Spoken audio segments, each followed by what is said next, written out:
अस्सलामुअलैकुम दोस्तों। सबसे पहले तो मैं एक चीज़ की वजाहत कर दूं कि सुप्रीम कमेटी की मीटिंग हो रही है आज 27 मई 2020 बुध का दिन है। उन्होंने सिर्फ जो है प्रेस कॉन्फ्रेंस जो कि जुमेरात के दिन होती है हर वीक में, वो मौखर की है।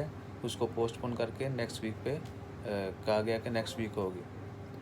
बहुत सारे लोग, क्योंकि अभी सोशल मीडिया पर और र्यूमर्स, अफवाहें, खबरें चल रही हैं कि जी मीटिंग कैंसिल होगी, क्या होगा, ये वो। तो भाई ऐसा नहीं है, सिर्फ मीटिंग होगी। सिर्फ प्रेस कॉन्फ्रेंस यानी मीटिंग के बाद जो फैसले होते हैं, मीटिंग में जो डिसीजन किए जाते हैं, लिए जाते हैं, उनका अनाउंसमेंट जो है, उनकी अनाउंसमेंट वो एक प्रेस कॉन्फ्रेंस के ज़रिए की जाती है। वो मौखर करके उसको नेक्स्ट वीक पर ले जाया गया है, जो कि हर वीक जुमेरात के दिन होती है। तो आज हम अभी बात करते हैं कोरोना केसेस के बारे में। आज ओमान में कोरोना केसेस जो हैं वो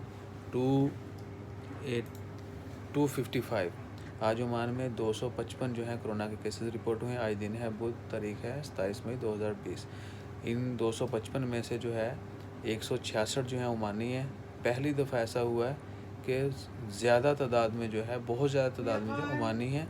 166 ओमानी हैं 255 में से, जबकि 89 एक्सपर्ट्स हैं। अब तक के जितने भी केसेस ओमान में रिपोर्ट हुए हैं, टोटल 8,373 केसेस रिपोर्ट हुए हैं।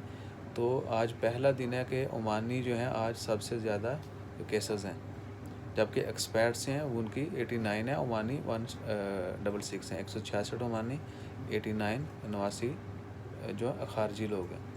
तो जो टोटल रिकवरी की तादाद है वो है 2,177, जबकि जो पेशेंट फौत हो गए हैं, जो लोग फौत हुए हैं कोरोना के से, उनकी तादाद है 38। आज सुबह जो है एक ओमानी खारजी सिटीज़न था, उनकी एज थी 67 ईयर ओल्ड, उनकी डेथ हुई है। तो दुआ करें अल्लाह ताला खैर करे, और ये दुआ करें कि सुप्रीम कमेटी के जो भी डिसीजन हैं वो हमारे लिए बेहतर हों, हम सब की उसमें खैर हो। अल्लाह ताला से हमेशा खैर मांगे, भलाई मांगे। अपना ख्याल रखें, दूसरों का ख्याल रखें, सेफ्टी मेजर को ज़रूर फॉलो करें। चैनल को सब्सक्राइब करना मत भूलिएगा। जज़ाकल्लाह, अल्लाह हाफ़िज़।